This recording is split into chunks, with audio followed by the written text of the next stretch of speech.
Derotopías, un podcast del semillero Cuerpos Imaginantes de la Universidad Distrital Francisco José de Caldas.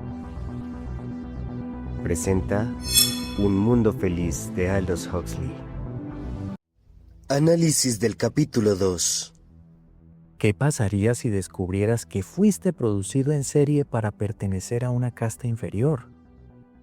¿Qué harías si descubrieras que el fastidio que sientes hacia la lectura es el resultado de que desde bebé te condicionaron para que odies los libros y la lectura y para mantenerte satisfecho con tu rol de inferioridad? Preguntas que nos provoca el capítulo 2 de la obra de Huxley que interpretamos la semana pasada y cuyo análisis presentaremos hoy. Soy José Gabriel Cristancho Altuzarra y me complace presentar a nuestros compañeros Juan Pablo y Juanita, quienes nos compartirán el análisis literario y político de este capítulo. Bienvenidas y bienvenidos. Hola, un saludo muy especial a todas las personas que nos están escuchando por nuestras plataformas digitales. Muy emocionados de estar acá junto a Juanita para poder llevar con ustedes este análisis político y literario de lo que ha sido este segundo capítulo de esta obra Un Mundo Feliz que estaremos analizando con ustedes. Juanita, ¿cómo va todo? Muy emocionado de estar aquí y de que podamos desarrollar estos dos análisis que por supuesto hay mucha tela para cortar. Muchas gracias y en efecto el día de hoy vamos a estar hablando del capítulo 2 de Un Mundo Feliz, que se centra en mostrar cómo el Estado ha utilizado técnicas de condicionamiento para controlar a sus ciudadanos desde la infancia. Ya dejamos atrás los frascos y los embriones para que podamos subir al quinto piso de la guardería infantil en esa sala de acondicionamiento. Los invito a ustedes a que imaginen una sala enorme, muy luminosa y bañada por los rayos del sol. Es la primera vez que se nos presenta el condicionamiento neopavloviano y la hipnopedia, métodos que han ejemplificado la manipulación psicológica institucionalizada en esta sociedad distópica que propone Aldous Huxley.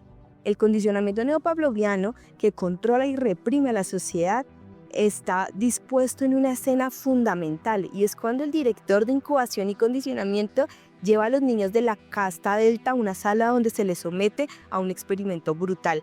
Pero vemos que hay enfermeras vestidas de blanco que colocan jarrones con rosas que son preciosas. También hay libros infantiles en este quinto piso con dibujos muy coloridos en el suelo. Porque bueno, acá es donde entran los supuestos clientes que son carritos llenos de bebés de 8 meses, todos igualitos. Y sí, son el producto del proceso Bokanovsky. Bueno, están vestidos casi que iguales porque, bueno, son deltas y son de la clase trabajadora. A ellos los ponen en el suelo y los bebés, como es natural, se sienten atraídos por las flores, esas flores vibrantes y los libros alegres. Ellos empiezan a gatear, se emocionan, pero es donde el panorama se pone oscuro porque no todo es color de rosa en este quinto piso, ¿verdad, oyentes, Juanita? ¿Sí? Justo cuando los bebés van a tener ese primer contacto con las rosas y los libros, el director da una señal, ¡pum! Algo muy explosivo, muy violento, sirenas por todo lado, un volumen que te rompe el tímpano. Es una alarma ensordecedora. Lógicamente los bebés se aterran, lloran, pero no es suficiente. El director ordena reforzar la lección. ¿Cómo así? Descargas eléctricas. El suelo se electrifica y los pobres bebés se retuercen en el dolor. Sus llantos son casi que demenciales. Y es nuevamente cuando vuelven a ofrecerles las flores, los libros y los niños retroceden horrorizados de tener esa horrible experiencia previa. Relacionan esos objetos con el ruido y el dolor. Casi 200 repeticiones, decía el director, y la asociación es ser casi indisoluble, pues ellos van a crecer con ese odio instintivo hacia los libros y a la hermosa botánica que hay en este mundo.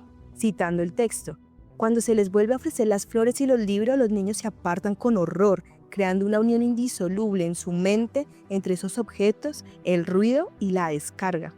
Acá es inevitable relacionar el método con las ideas de Michel Foucault y es sobre el poder disciplinario. Según Foucault, el cuerpo se somete, el cuerpo es utilizable. En Vigilar y Castigar encontramos una cita directa que dice: el cuerpo sometido es el cuerpo utilizable, una narrativa de un estado que domestica, controla el cuerpo, pero también controla las emociones y las percepciones, moldeando hacia los individuos para cumplir un rol social en específico. Ay, pero Juanita y oyentes, ¿por qué este condicionamiento tan brutal y esa razón del Estado? Este condicionamiento no es más que una forma extrema del biopoder, no respetando la individualidad ni el libre albedrío, solo responde a una lógica de mantener un orden social rígido y funcional para la élite dominante. Bueno, podríamos entenderlo de que los libros, desde esa lógica retorcida para el Estado mundial, es que no requieren que las castas malgasten el tiempo leyendo algo que no les destruya sus reflejos condicionados. Pero, ¿por qué las flores? ¿Qué daño hacen las flores? Es que no se logra entender a este punto de lo que ha sido el análisis del capítulo. La disponemos en una parte del texto y cito: el director explica que el odio hacia la naturaleza en las castas bajas responde a una alta política económica. Las flores y el campo son gratuitos, no generan consumo y por tanto no garantizan la producción y el trabajo en fábricas. Como decía acerca de la incubación y el condicionamiento, el amor a la naturaleza no da que hacer a las fábricas. Desde esta perspectiva hay una crítica reflejada, trayendo un poco a Marcuse, desde el hombre unidimensional, señalando que la sociedad tecnológica crea necesidades falsas para sostener el sistema económico, donde se fabrican deseos artificiales que no emanan libertad, sino que imponen en ese sistema capitalista un consumo constante, donde la novela nos presenta esta manera de forma de denuncias como el consumo manipula y desfigura los deseos humanos para reproducir la lógica capitalista. Y la solución es brillante y terrible, Juanita y oyentes. Y así como se explica el problema de que es una recreación gratuita y que no da que hacer en las fábricas, pues sí, incentivan otro tipo de recreaciones. El deporte, ok, el deporte está ahí, pero no es como el fútbol, como el boxeo, como el básquet, que no es un deporte que requiera de tener materiales caros o de uniformes, sino se puede desarrollar con un balón o a través de diferentes movimientos. Pero no, acá es casi que todo lo contrario, porque estos deportes que ellos incentivan requieren de indumentaria cara y costosa, promoviendo un tipo de consumismo y artículos manufacturados. Y sí, un mundo feliz y la economía feliz. Es escalofriante ver cómo desde la experiencia más básica, como apreciar una flor en el pasto, todo se sacrifica. Se sacrifica para ponerlo en el pedestal del consumismo, pero no, pues todo es por el bien de la estabilidad, como ya lo hemos venido recalcando a lo largo de estos análisis. Por supuesto, Juanita, queridos oyentes, les comentaba que estábamos en el 5º piso con todo este proceso que hemos desarrollado en este análisis. Pero, ¿qué pasa con el condicionamiento? Porque también nos presentan una herramienta más sutil y poderosa. Asimismo, encontramos en la hipnopedia una herramienta de reproducción ideológica. En el capítulo nos cuentan sobre cómo consiste enseñar durante el sueño. Originalmente se intentaba usar estas enseñanzas para el conocimiento intelectual, pero resultaba ineficaz, porque los niños podían repetir las palabras, pero no entenderlas. Es decir, hay una dominancia hasta en las maneras en las que nosotros dormimos. El director nos contó la historia de un pequeño niño que por accidente escuchó la radio dormido. Y bueno, despertó repitiendo palabra por palabra una conferencia de George Bernard. Asimismo se comenta: el niño repetía las palabras pero no aprendía la ciencia o el significado. Por eso se decide usar la hipnopedia solo para la educación moral, es decir, inculcamos ideas y valores sin apelar a la razón. Acá es importante invocar a Antonio Gramsci y su teoría de la hegemonía cultural. Gramsci explicaba que las clases dominantes mantenían el poder mediante la reproducción de sus valores como sentido común, lo que generaba un consentimiento pasivo. La hipnopedia es el acto significativo que funcionaba como este sistema. Al insertar estos cuestionamientos, el orden social en las mentes infantiles sin objeción alguna. Como revelamos, la educación puede ser un instrumento de alineación y no de liberación. Se descubrió el principio, mejor dicho, que el director Juanita nos lleva a un dormitorio en la penumbra. Casi 80 camas y 80 niños durmiendo. Debajo de cada almohada, ese susurro constante. La lección de hoy, conciencia de clase elemental. Claro, con esa voz alta e imponente que puede decir, por ejemplo, todos visten de color verde. O sea, son los gamas. Y los niños delta visten todos de caqui. O que los niños alfas visten de color gris. Bueno, mejor dicho, oyentes, acá hay de 80 para todo y para todo. De todos los gustos y todos los colores. Va moldeando la personalidad en nuestra fábrica de incubación a estos pequeños chicuelos. Y sí, esto se repite 120 veces. 3 veces por semana durante 30 meses. Luego sí, pasan las lecciones avanzadas y se describe magistralmente que no son gotas de agua, sino son gotas de fundido, que se adquieren, que se ilustran, hasta que al fin la mente del niño puede transformarse, puede transformar esas sugestiones, y la suma de esas sugestiones es la mente del niño. Y no solo el niño, sino también el adulto para toda su vida y la misión que ya tenga predestinada. El condicionamiento de la conciencia de clase, esta reproducción simbólica del poder, que finalmente es en el capítulo donde nos describen a los niños, los cuales reciben las lecciones de conciencia de clase, repiten que algunas castas son superiores y que deben sentirse orgullosas, mientras que otras son inferiores y simplemente deben aceptarlo, así refiere el texto. Los betas se alegran de serlo ya que son mejores que los gamma, los deltas y epsilones, que son demasiado tontos para leer o para escribir. Este proceso nos trae a colación una de las teorías más potentes de la reproducción social de la mano de Bourdieu, porque las dominaciones sociales perpetúan porque las personas interiorizan las jerarquías y las naturalizan mediante la inculcación de disposiciones específicas. El programa educativo del Estado aseguró que los individuos acepten su lugar en la sociedad como algo natural, lo que evita conflictos y disidencias. El capítulo 2 en resumen nos muestra que un mundo feliz es un poder que no solo controla mediante la violencia directa, sino que moldea las mentes desde la infancia, usando técnicas psicológicas y pedagógicas. La novela plantea una advertencia contundente que permite que los estados o cualquier poder económico manipule y constriña la libertad y autonomía humana con fines utilitarios.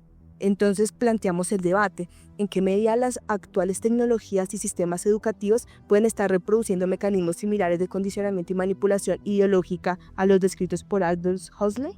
Porque bueno, esto ya parece un juego mental, Juanita, porque la mente que juzga, que desea, ya está formada para ese tipo de sugestiones.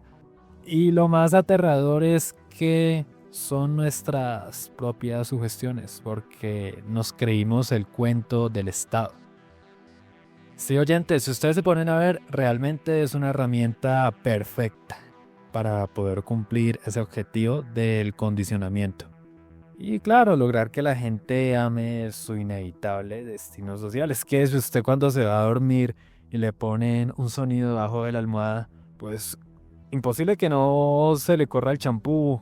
Sí, es como cuando usted se va a dormir y escucha música, pero usted controla cuando querer escuchar la música mientras se va quedando dormido, pero no, usted escucha eso toda la noche, capaz te vas a soñar con eso, y sí, vas programando tu mente para poder repetir algo constantemente que va a ser tu inevitable destino social. Es que es algo increíble cómo moldean a las personas mientras duermen. Es que ya a ese punto llegamos de la historia, que ya los condicionamientos son conscientes e inconscientes. Y claro, esta estrategia que puede parecer algo tonta, la mayor fuerza socializadora y moralizadora de todos los tiempos que jamás se haya visto, con verdades incuestionables implantadas pues directamente desde el subconsciente. Y claro, pues no hay razonamiento. No, solo aceptación. Es como que tú, Juanita, oyentes, se sepan las tablas de multiplicar.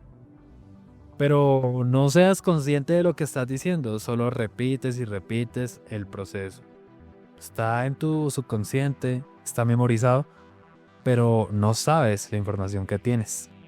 Algo totalmente brutal, Juanita, oyentes, que no sepamos lo que decimos. Pero bueno, para dar la recapitulación de lo que ha sido este análisis literario, es a tener en cuenta, porque bueno, menos mal acá sí estamos hablando de este análisis, pero bueno, no como la historia, sí tenemos los datos y todo lo que estamos diciendo, porque bueno, de pronto nos sumergimos tanto en la trama que podemos quedar repitiendo con el subconsciente y no saber lo que decimos, pero bueno, sí. Vimos lo que fue el control total, también la economía que está por encima de todo, especialmente en el deporte, la ciencia y la tecnología, que están al servicio del poder.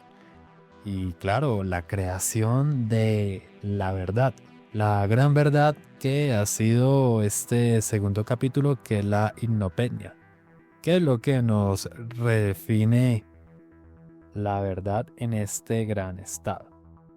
Nos emocionamos mucho con ustedes, oyentes, Juanita, pero te dejo la ñapita porque, bueno, también estoy emocionado. No me imagino cómo estará el director en este momento, porque tan orgulloso de su sistema, gritando, alardeando de todo lo que han hecho hasta este capítulo 2, pues accidentalmente despertó a uno de los niños. Fue un pequeño fallo en esa máquina perfecta. Bueno, quizás el despertarlo fue un guiño a que el control total absoluto es inalcanzable a veces, por más que se quiera dominar.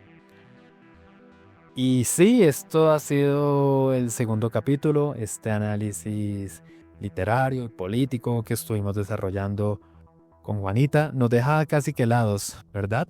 Pero bueno, nos muestra que la fábrica no solamente es el cuerpo, sino también la mente y el alma. Algo muy importante en esta sociedad. De parte de todo el semillero Cuerpos Imaginantes, un gusto habernos escuchado en este día domingo. Nos vemos en el siguiente episodio, donde estaremos haciendo la dramatización del capítulo 3 y los respectivos análisis políticos, literarios, con nuestros compañeros y compañeras. Muchas gracias, Juanita. Oyentes, chao, chao. Heterotopías, un podcast donde exploramos mundos posibles e imposibles, reflejos inquietantes de nuestra propia realidad.